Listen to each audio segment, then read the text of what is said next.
My name is Brooke Merritt, and I'm 35.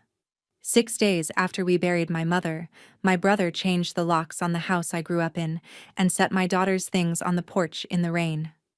Nora's sneakers were soaked through, her stuffed rabbit was face down in a puddle, and Garrett stood in the doorway, our father's doorway, the doorway of a house that's been in this family since 1890, and told me I was nobody. "The land stays with the Merritt son," he said. "Girls marry out. You should have learned that a long time ago." He said more after that. He said I should enjoy being homeless. He said he'd made sure I'd get nothing. But here's what Garrett didn't count on. There was one final section to that will. And when the lawyer read it out loud, when he announced my net worth to a room full of people who'd spent my entire life calling me the leftover child, my brother hit the floor. Welcome back to Hidden Family Revenge, the channel where quiet people finally get the last word, and the paperwork does the shouting. If a family ever made you feel like the spare child, the one they forgot to count, this one's for you. Drop a comment telling me where you're watching from and what time it is, and be sure to subscribe. Now, let me take you back to Marietta, Ohio, population 8,000, give or take, where the Merritt name still means something. Or at least, it used to. Marietta sits where the Muskingum meets the Ohio River.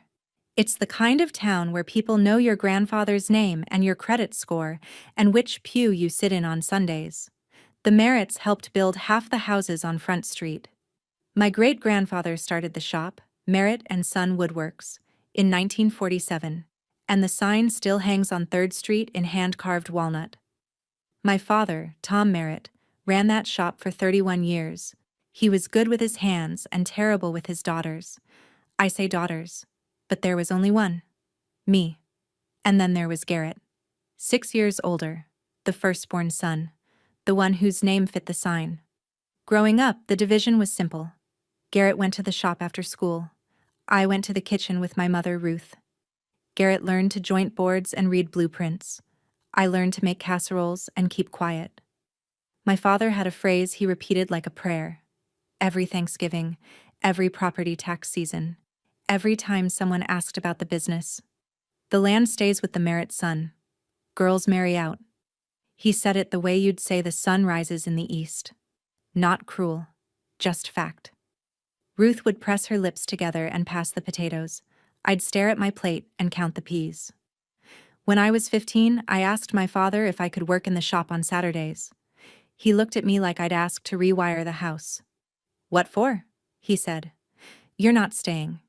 I left Marietta 3 years later with a duffel bag and a flat carpenter's pencil my father had given me when I was 9, the kind carpenters use, with the wide graphite.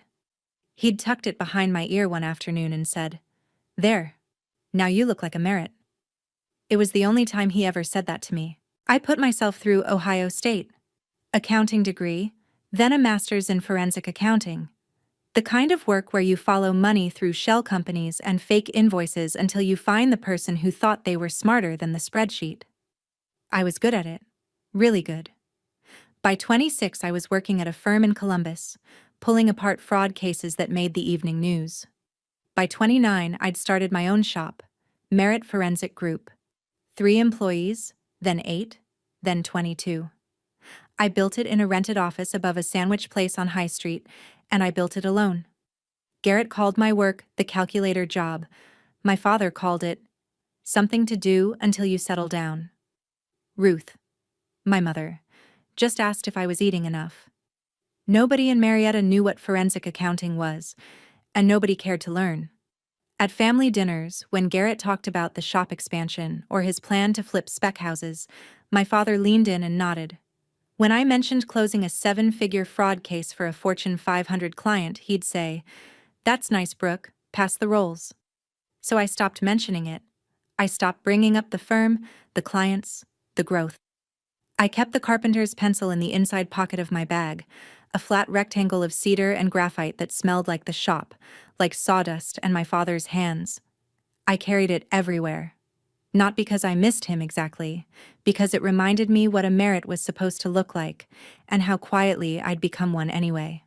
By the time I sold a majority stake in the firm in 2023, my net worth was north of $5 million.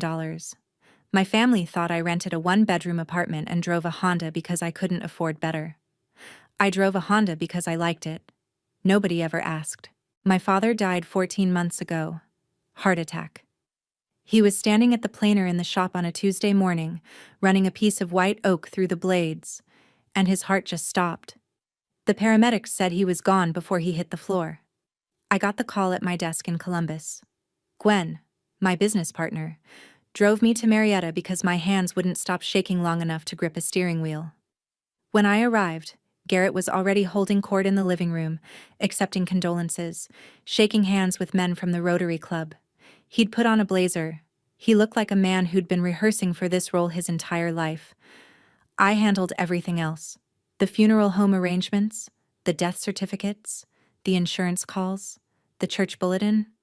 Ruth was too hollowed out to function, and Garrett was too busy being the grieving son in public to do any of the grieving son work in private. I didn't complain. That's my flaw, if you want to call it that. I see a gap, and I fill it. I see a job nobody wants, and I take it. Over-responsibility, my therapist calls it. The compulsion to carry everything yourself because nobody taught you it was safe to put things down. After the funeral, I noticed something. Ruth had a meeting with Raymond Voss, my parents' estate attorney, at his office on 3rd Street.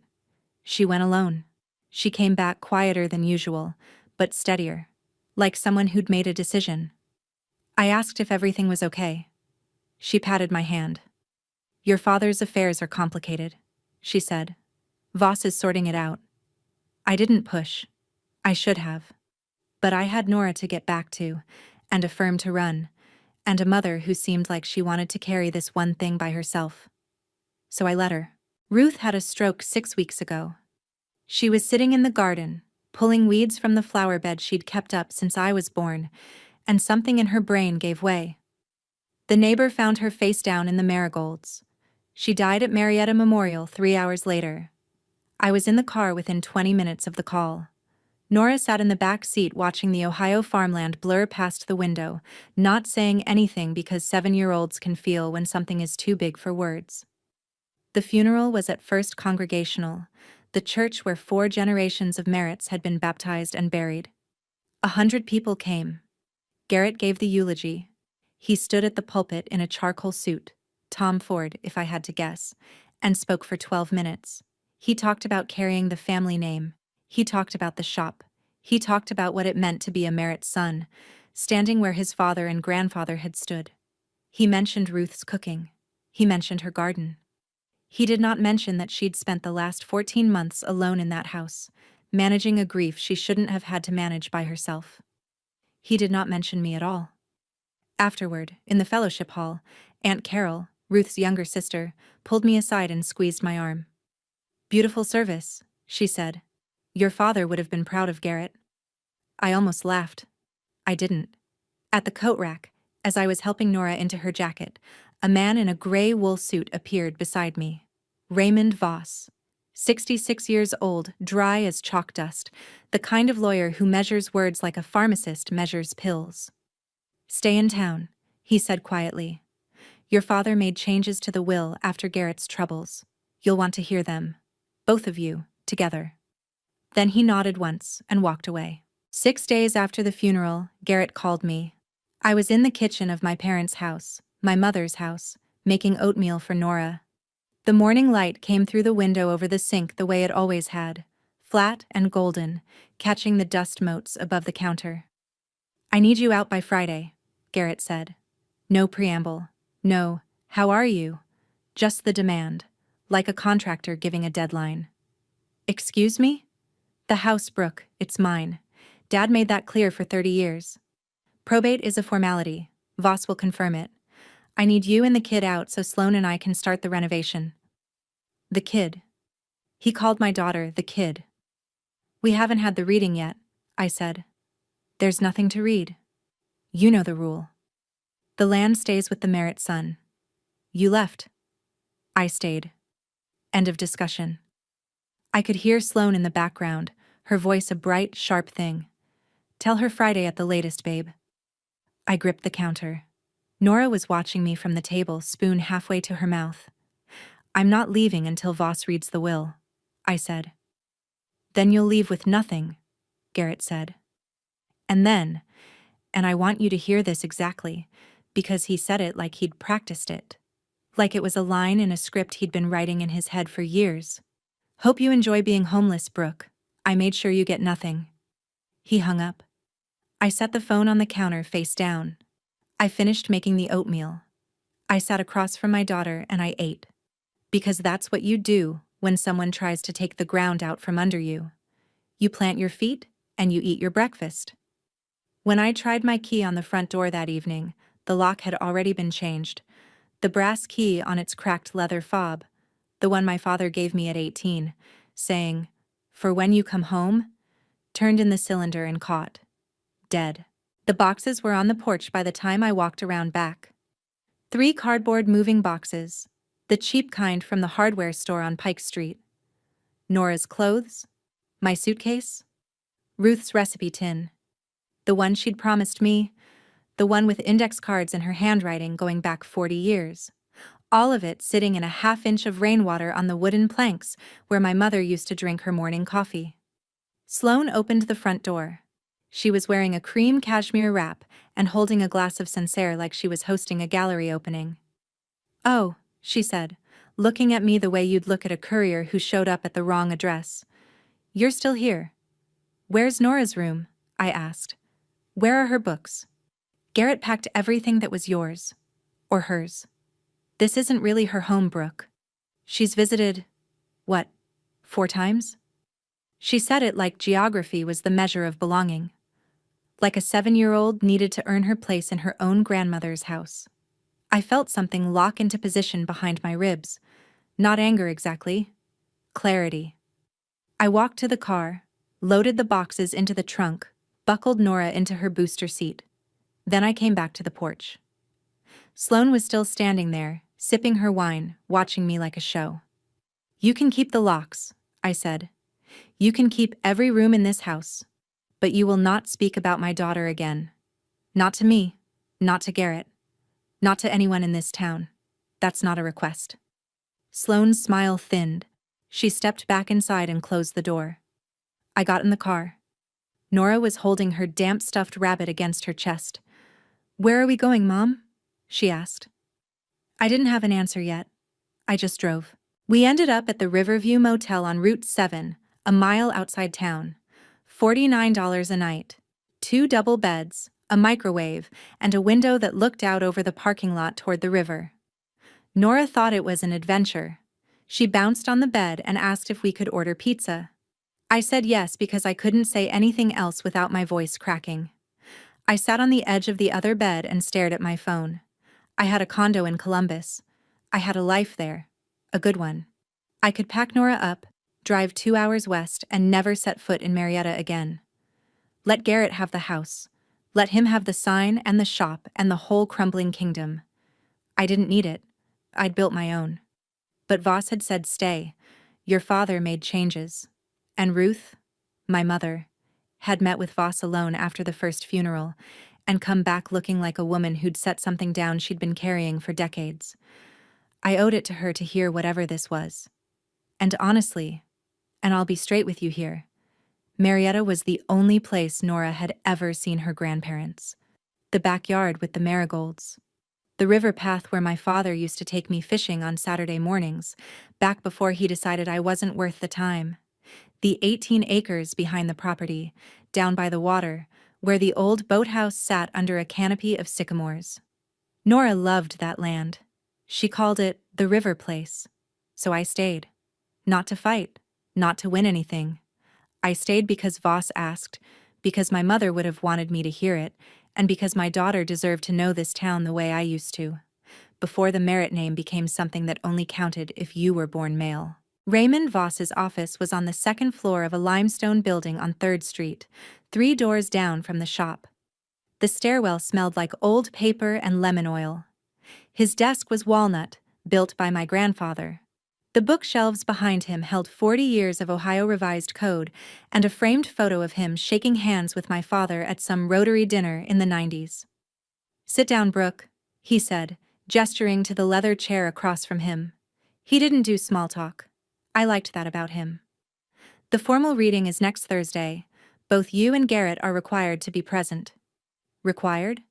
Your father's will has a provision that can only be administered with both children in attendance. I'm the executor. Those are the terms. I leaned forward. Voss, what did my father change?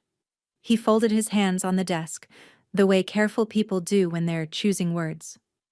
After your brother's business difficulties, after your father co-signed certain obligations and restructured certain debts, Tom revised a section of his will. He added a condition to the disposition of a specific asset. Which asset? The back acres. The 18 acres along the river, including the boathouse. My chest tightened. The river place. What kind of condition? The kind that requires both beneficiaries to submit a verified financial statement before the asset can be awarded. Your father wanted proof. Documented, certified proof. That whoever receives that land can hold it without leveraging it, mortgaging it, or losing it to creditors. He paused. Your father learned something, Brooke. Late. But he learned it. What did he learn? Voss picked up a pen, a heavy silver thing, engraved, and tapped it once on the desk. That the loudest person in the room isn't always the one you should trust with the keys. He stood. Thursday, 10 a.m., bring documentation. Bring. Garrett and Sloane moved into the house within 48 hours. By the weekend, they'd ripped out Ruth's kitchen cabinets, the ones my grandfather had built, solid maple, dovetail joints, and replaced them with flat-pack modernist things from a catalog. Sloane posted photos to Instagram. New chapter. Honoring the legacy by making it ours. 72 likes.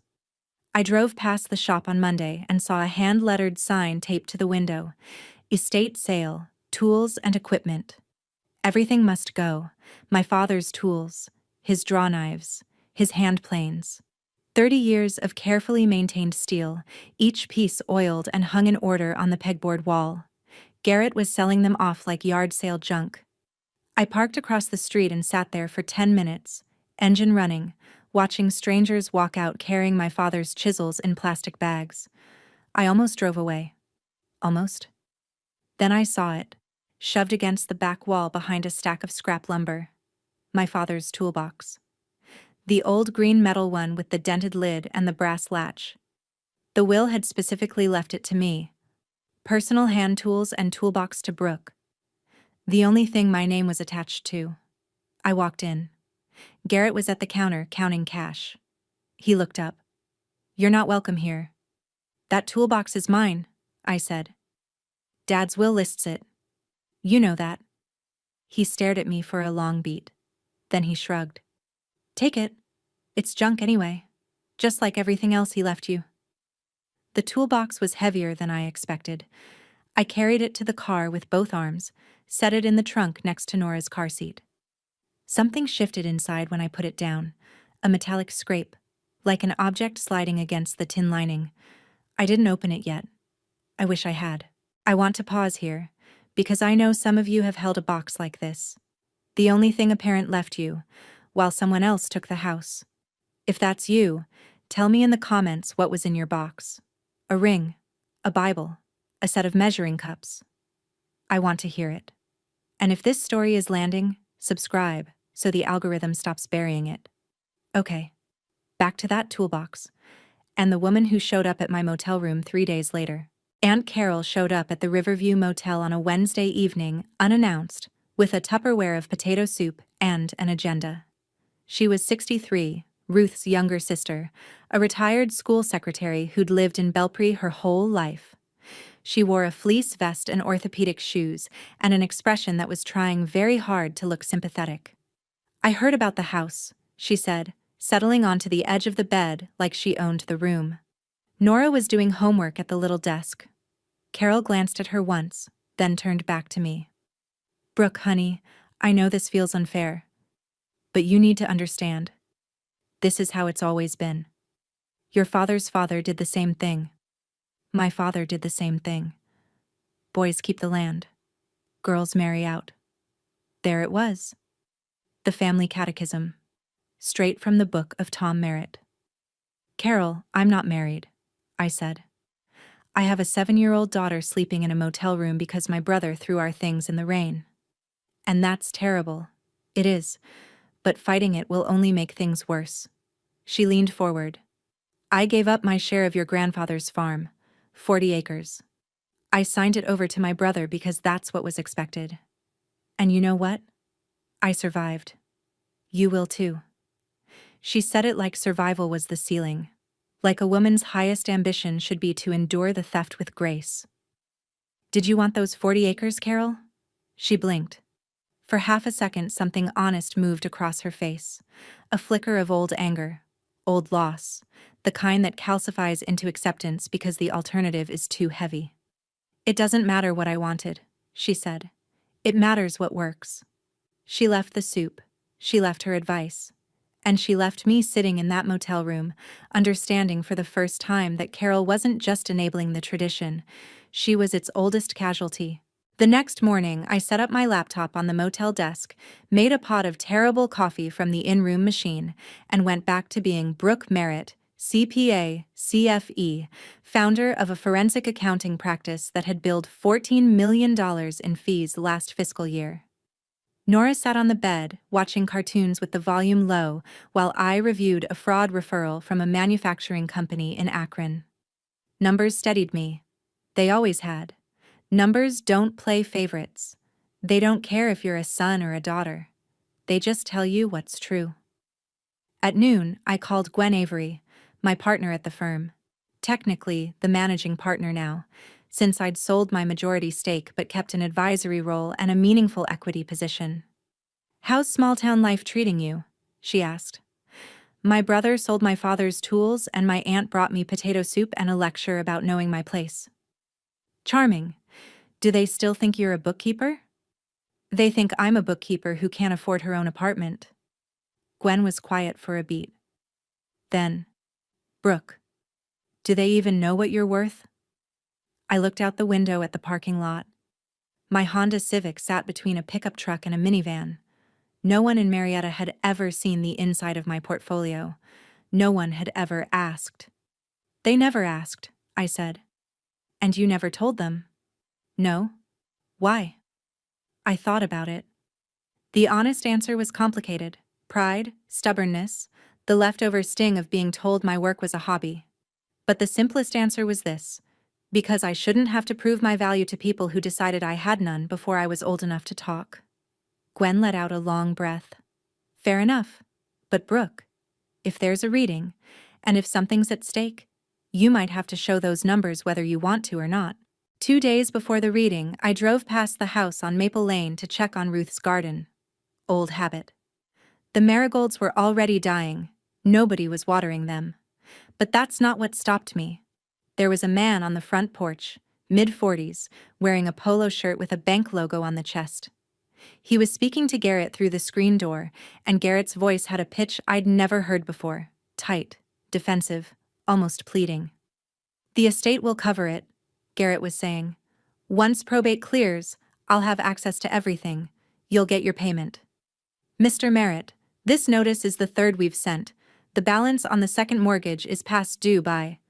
I said the estate will cover it. Garrett saw me parked at the curb and his expression shifted from panic to fury in about 2 seconds. He stepped out, slammed the screen door, and the banker retreated to his sedan without finishing his sentence. I didn't wave. I didn't speak. I just watched. A second mortgage. On the house Garrett was already treating as his personal property. On the house he'd thrown me out of. On the house he claimed was worth fighting for. Something my father always said came back to me. One of his less terrible sayings. A man who borrows against his foundation is a man standing on a trapdoor. I'd assumed Tom was talking about the shop. About keeping the business debt-free. But sitting in my car, watching the banker's sedan disappear down Maple Lane, I started to wonder if my father had been talking about Garrett all along. I drove back to the motel. I didn't open the toolbox that night either. Something told me I should wait until I was ready for whatever was inside, but I was running out of reasons to wait. The night before the reading, I finally opened the toolbox. Nora was asleep. The motel room was quiet except for the hum of the mini fridge and the occasional truck passing on Route 7. I set the green metal box on the bed and unlatched the brass clasp. Inside, a coping saw, a small block plane, a set of marking gauges, and beneath them, tucked against the tin lining like someone had placed them there deliberately, three things that changed everything. The first was the carpenter's pencil. Not just any pencil, this one had been sharpened recently, and on the flat side, scratched in my father's cramped handwriting, TMBM. Tom Merritt to Brooke Merritt. An arrow. A transfer. Like he was passing something forward. The second was the brass key. The same shape as the one on my leather fob. The one that no longer opened the front door. But this key was different. Smaller. Older. I turned it over in my hand and saw a tag wired to the bow, the kind of metal tag you'd find on a storage locker. Stamped into it. Boathouse. Back acres. Not the house key. Never the house key. This was the key to the boathouse on the 18 acres along the river. The place my father used to take me fishing. The place Nora called the river place. The third thing was a folded document. I opened it with hands that were steadier than they should have been, given what I was looking at. It was a lien notice from First Federal Savings. A second mortgage on the house at 14 Maple Lane, dated 3 years ago, for $340,000. My father's signature was at the bottom. In the margin, in pencil, he'd written 7 words. Brooke, ask Voss about the back acres. I read it twice. Then I picked up my phone and called Voss at 11 p.m. He answered on the second ring, like he'd been waiting. You found the lien notice, Voss said. Not a question. $340,000, I said. On the house. Your father took a second mortgage 3 years ago to cover your brother's debts. Garrett's spec home venture collapsed. He'd overextended on 2 properties in Williamstown, borrowed from private lenders at predatory rates. He was facing personal bankruptcy. Your father co-signed the original loans and then refinanced everything against the house to consolidate. I sat on the motel bed and pressed the phone against my ear. So the house Garrett just kicked me out of is encumbered? Heavily. The equity is negligible. The shop building carries a separate lien, smaller, about $40,000, from a supplier Garrett never paid. Together, the homestead parcel your brother is set to inherit comes with roughly $380,000 in secured debt against maybe $400,000 in asset value. He's inheriting a break-even. If he's lucky, if the market holds, which, given the current rate environment, is not guaranteed.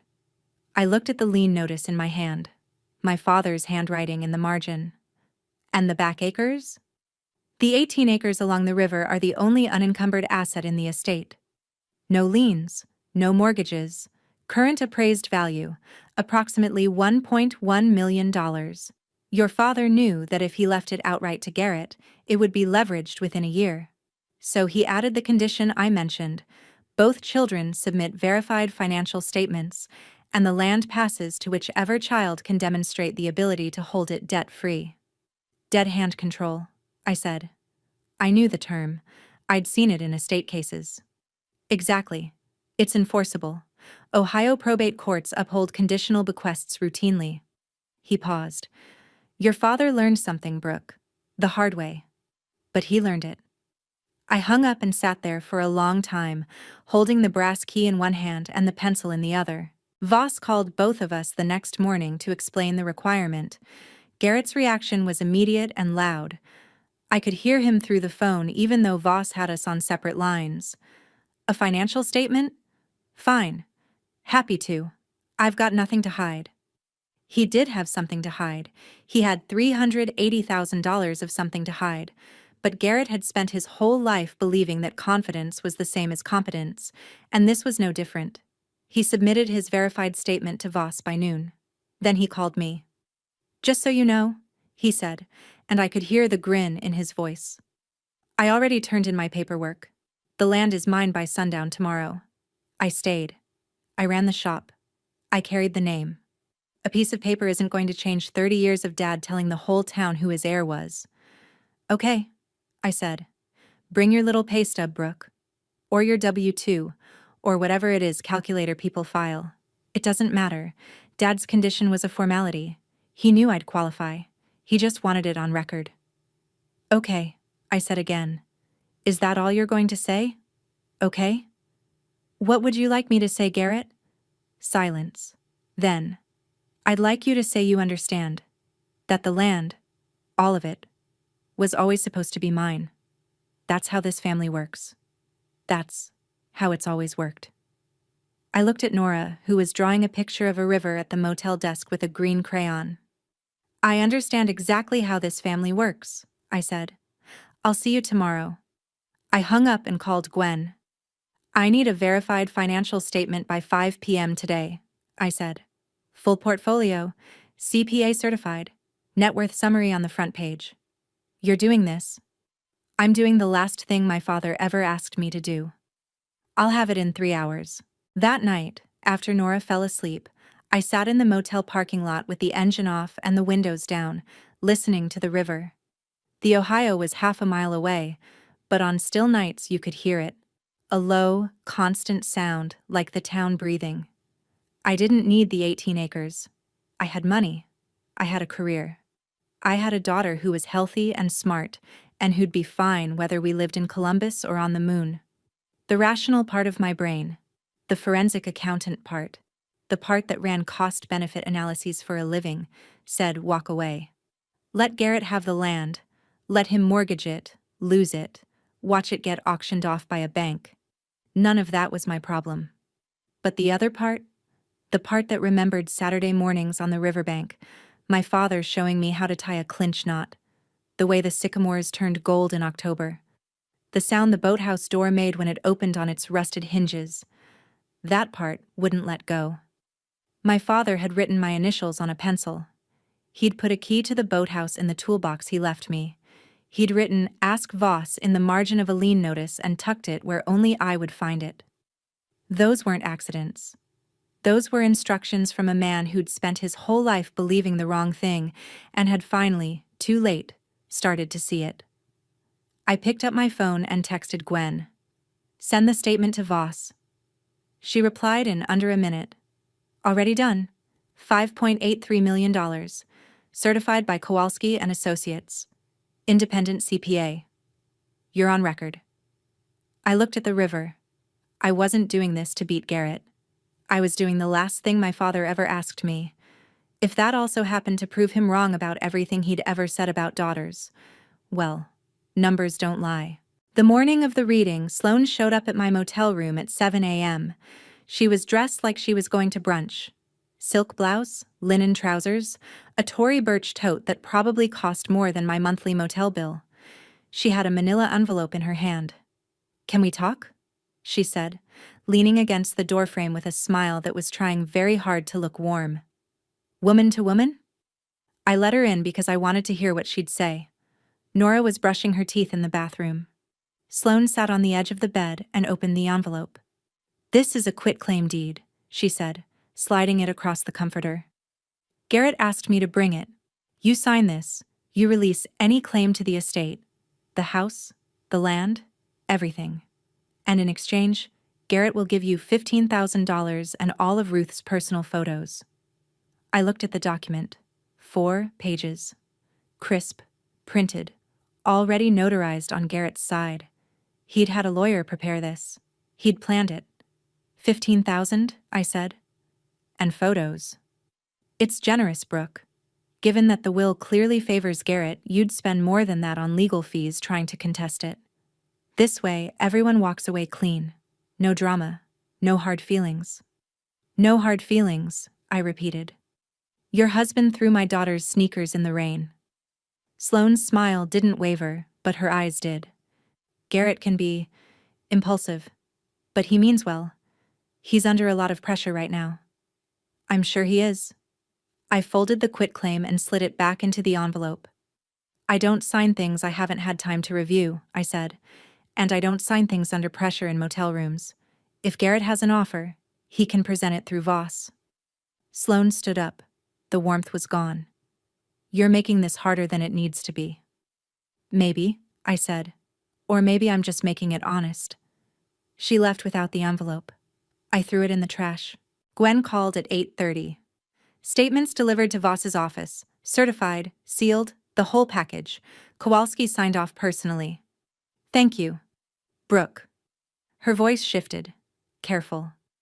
When they open that envelope in a room full of people who think you're broke, you know what's going to happen, right? I knew. I'd run the scenario in my head a dozen times. The forensic accountant in me had already mapped the reactions. Garrett's disbelief, Sloane's panic, Carol's confusion. The numbers on that statement told a story none of them had ever bothered to read. Net worth, $5,830,000. Broken down, $2.4 million from the firm sale. $1.9 million in diversified index holdings. $1.1 million in commercial real estate. 2 small office buildings in Columbus I'd bought and managed myself. $430,000 in retirement accounts and cash reserves. I'd built every dollar of it.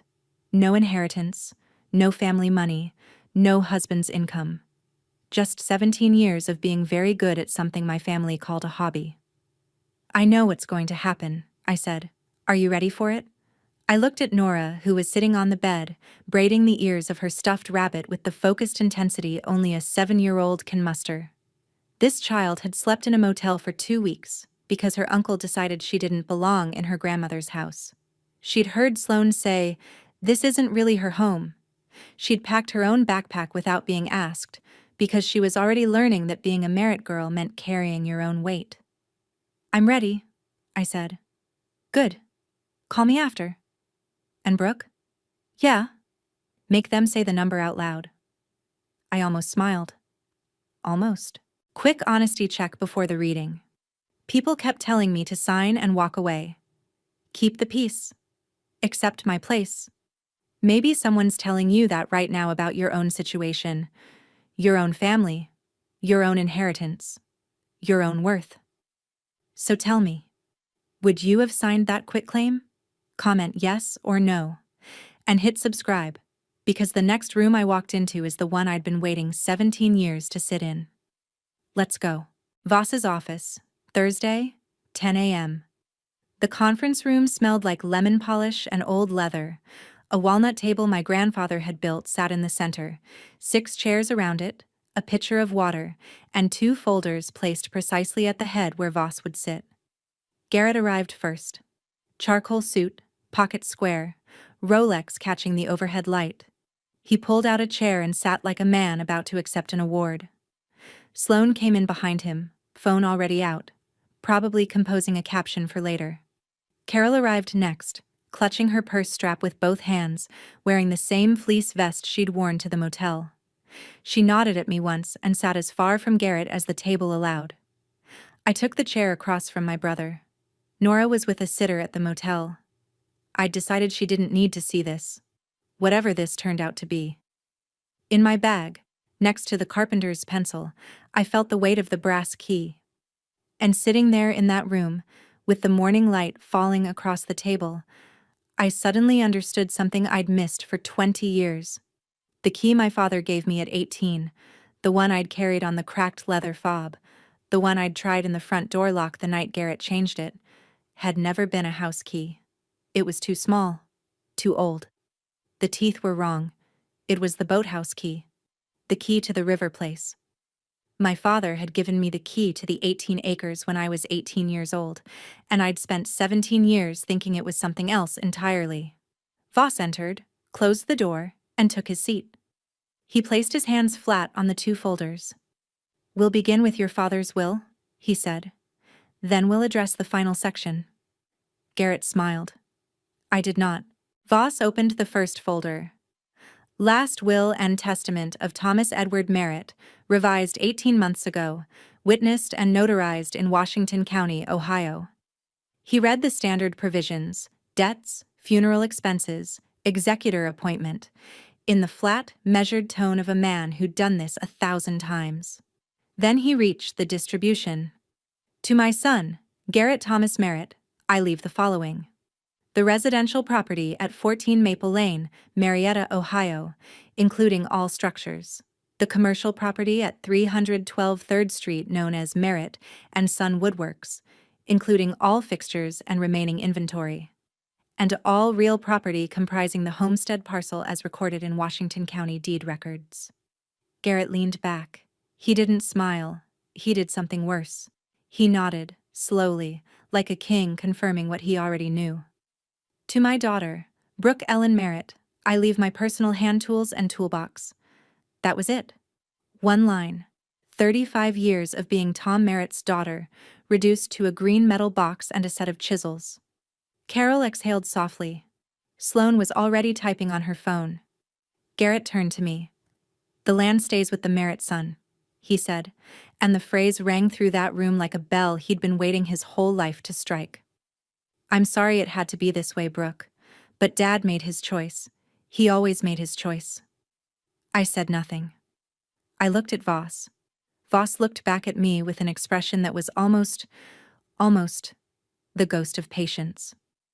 "Mr. Merritt," Voss said, "we're not finished." Garrett waved a hand. "What's left?" She got the toolbox. I got the house. "It's done." "It is not done." Voss closed the first folder and placed his hand on the second. "Your father's will contains one final section, and I am required by the terms of the document to read it aloud, to both of you, before any asset can transfer." Garrett's confidence didn't crack. It hardened. He stood up. Actually stood up from his chair, like he was about to give a toast at his own coronation, and looked around the room. "A final section," he repeated. "Fine. Read it. But let's be clear about what's happening here." He pointed at me. "My sister left this family when she was 18 years old. She moved to Columbus. She got a job pushing numbers. She didn't run the shop. She didn't maintain the property. She didn't carry the name. I did all of that. Every year. Every holiday. Every time a pipe burst or a roof leaked or Dad needed someone to co-sign a—" He stopped. Caught himself. "I stayed," he finished. "And she left. That's the math. That's always been the math." Then he turned to me with the full weight of 41 years of entitlement behind his eyes. "Hope you enjoy being homeless, Brooke. I made sure you get nothing." The same words. The same script. He'd said it on the phone 6 days ago. He was saying it again now, in front of witnesses, like repetition could make it true. Sloane nodded along. Carol stared at the table. Voss waited. He waited the way a man waits who has read the next page and knows what's coming. When Garrett sat down, Voss opened the second folder. "The final section of Thomas Merritt's will," he said, "concerns the disposition of a parcel not included in the homestead grant. Specifically, 18 acres of unencumbered riverfront land in Washington County, including the structure known as the boathouse, appraised at $1.1 million. Garrett blinked. Sloane's phone stopped moving. Carol looked up. "This parcel," Voss continued, "is subject to a conditional bequest. Your father attached a condition that I am now required to administer." Voss pulled a single page from the folder.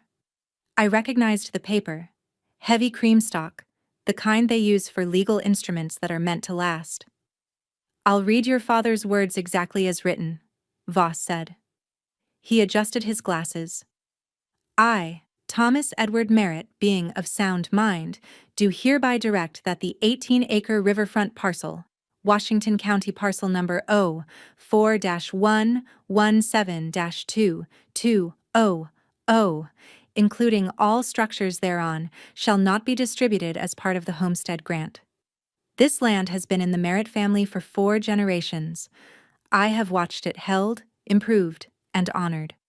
I have also watched other assets in this family leveraged, mortgaged, and nearly lost. I will not watch this land go the same way." Garrett shifted in his chair. "Therefore, I direct my executor to require each of my children to submit a verified financial statement, prepared and certified by an independent CPA, demonstrating their current net worth and debt obligations.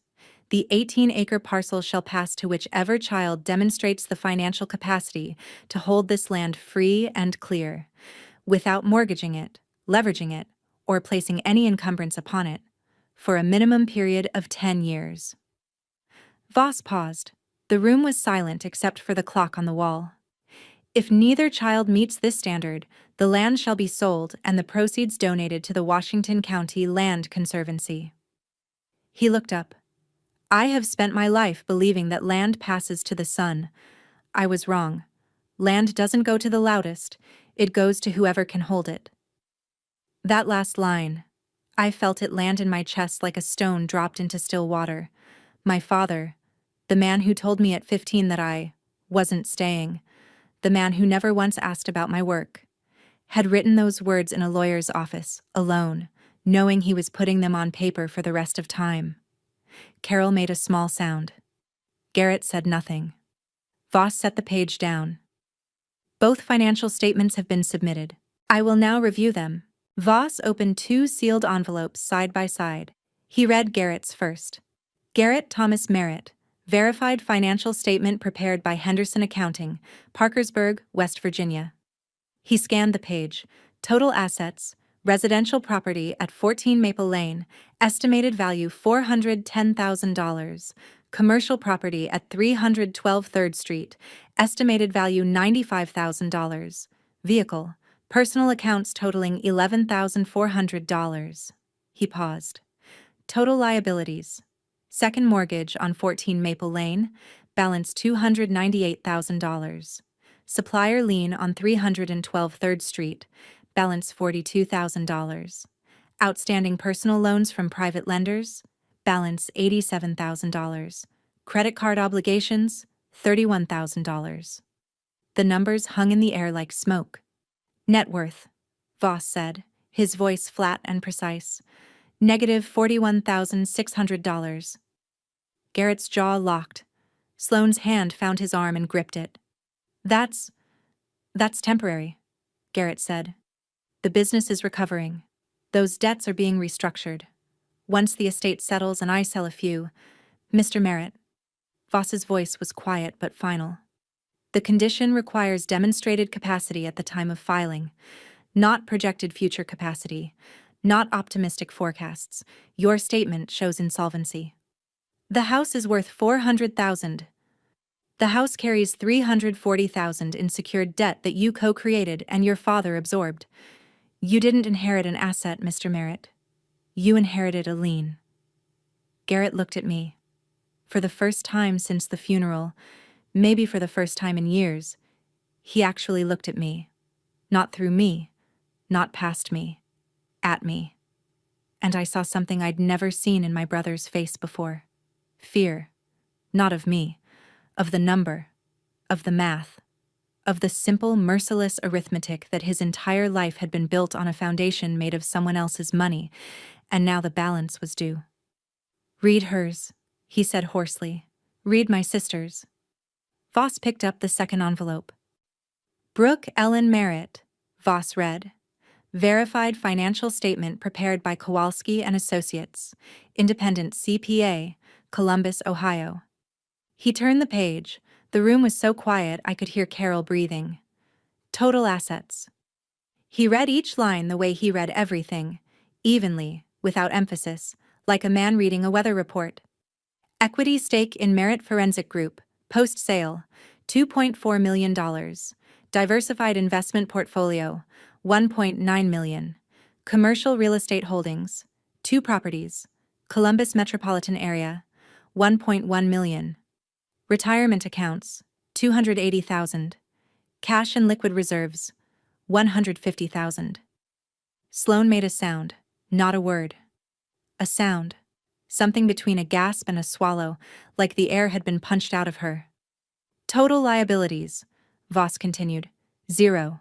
No outstanding debts, no mortgages, no liens, no encumbrances of any kind. He set the page down. Net worth, $5,830,000.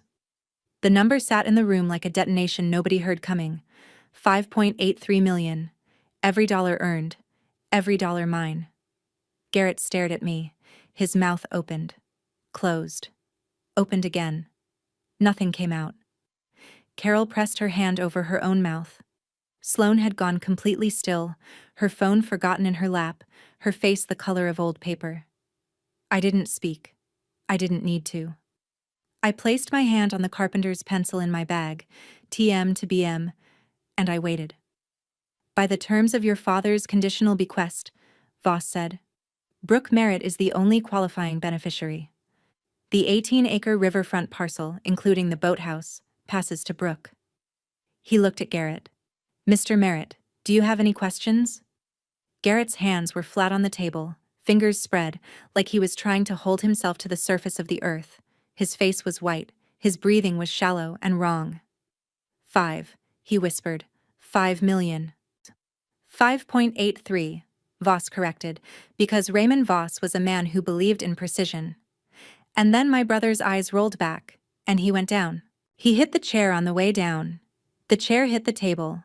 A glass of water toppled and rolled across the walnut surface my grandfather had built 60 years ago, water pooling around the folders like a slow tide. Sloane screamed, a short, sharp thing, more surprise than grief, and lunged toward him. Carol stood up so fast her purse fell to the floor, coins scattering across the hardwood. Voss's assistant was already on the phone. He's breathing, she said, kneeling beside him, 2 fingers on his wrist. Pulse is rapid but steady, likely vasovagal syncope. I stayed in my chair. I didn't move. I didn't gloat. I didn't feel triumph or satisfaction or any of the things you might expect me to feel, watching the man who'd put my daughter's shoes in the rain collapse on the floor of a lawyer's office because a piece of paper told him the truth about his sister. I felt tired. I felt the specific exhaustion of a woman who'd spent 35 years being underestimated and had just watched the estimate come due. Sloane was fanning Garrett with a folder. Carol was standing against the wall, both hands pressed to her cheeks, staring at nothing. Voss sat at the head of the table, hands folded, waiting with the patience of a man who had seen people faint before and would see them faint again. I reached into my bag and took out the brass key on its cracked leather fob. I set it on the table, next to the pooling water, next to the folders, next to the wreckage of my brother's certainty. The boathouse key. The key to the river place. The key my father gave me at 18, the day I left. The day he said, for when you come home. I'd come home. And the land had come with me.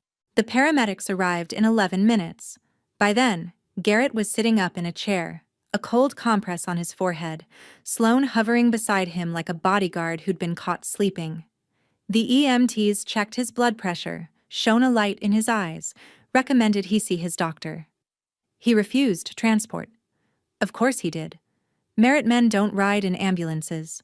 When the paramedics left, Garrett looked at me across the table with an expression I'd never seen on him. Not anger, not confidence, but something raw and crumbling, like a wall with the plaster stripped away. You knew, he said. You sat there and you knew. I knew I'd built a career. I knew I'd earned my money.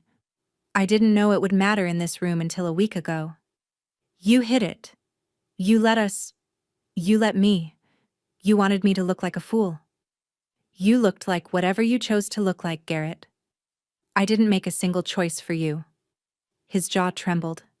Then the self-pity arrived. Right on schedule. I stayed, Brooke. I stayed and I ran the shop and I did everything Dad asked. I gave up. I gave everything to this family. And now I'm underwater and you're sitting on $6 million and the land is going to someone who won't lose it. That wasn't me. That was Carol. Everyone turned. She was still standing against the wall, arms crossed, tears running quietly into the lines around her mouth. I gave up 40 acres, she said, her voice thin. I gave them to my brother because that was the rule. Boys keep the land. And it ate my life, Garrett. That rule ate my whole life. She wiped her face with the back of her hand. Your father was wrong. My father was wrong. And I was wrong for telling Brooke to accept it. She looked at me. I'm sorry, she said. And I believed she meant it. But meaning it and having done something about it were two different things, and Carol knew that as well as I did. 3 months later, the house on Maple Lane went into foreclosure. Garrett couldn't cover the second mortgage, the one my father had taken out to save him, and the bank filed the notice in November. Sloane moved out 2 weeks before the sheriff's sale. She took the flat-pack cabinets she'd installed over my grandfather's originals. She left the stained glass transom above the front door because it was too heavy to carry. Garrett contested the conditional bequest. His lawyer filed the motion. Voss responded with the will, the condition, the verified statements, and an 8-page brief on Ohio case law regarding dead hand control. The motion was dismissed in 16 days. The judge's ruling was 1 paragraph long. It ended with, "The testator's condition is clear, lawful, and enforceable." Garrett stopped calling me after that. Carol sent me a card at Christmas. No message, just her name. I didn't reply, but I didn't throw it away either. Some debts take longer to settle than others. In January, I drove Nora down to the river place for the first time since the reading. The sycamores were bare, the river was high and gray, and the boathouse door stuck on its hinges the way it always had. I used the brass key. It turned smooth and easy, like it had been waiting. Inside, my father's fishing rods, a folding chair, a coffee can full of hooks and sinkers, and the smell of cedar. The same cedar from the shop, from the toolbox, from every Saturday morning I'd spent here as a girl, before my father decided I wasn't worth the time. Nora ran down to the water's edge and threw rocks while I sat on the boathouse steps and sharpened the carpenter's pencil with a pocket knife. TM to BM. I drew a line on a scrap of wood. The first line of a plan for a small workshop I'd build here. For Nora, so she'd have a place where her name meant something. "Hope you enjoy being homeless," Garrett had said. I looked at 18 acres of unencumbered riverfront land and thought, I am home. Worth isn't handed to whoever's loudest, or whoever stayed, or whoever was born with the right name in the right body. Worth is measured by what you can carry on your own. And my father learned that too late to say it to my face, but right in time to write it down. That's my story. A green metal toolbox, 18 acres, and a brother who found out too late what nothing really meant. If a family ever told you you'd amount to nothing, told you the land, the name, the legacy wasn't yours to hold, go build something only you can carry. Then come tell me about it. Drop a comment, hit subscribe, and I'll see you in the next one.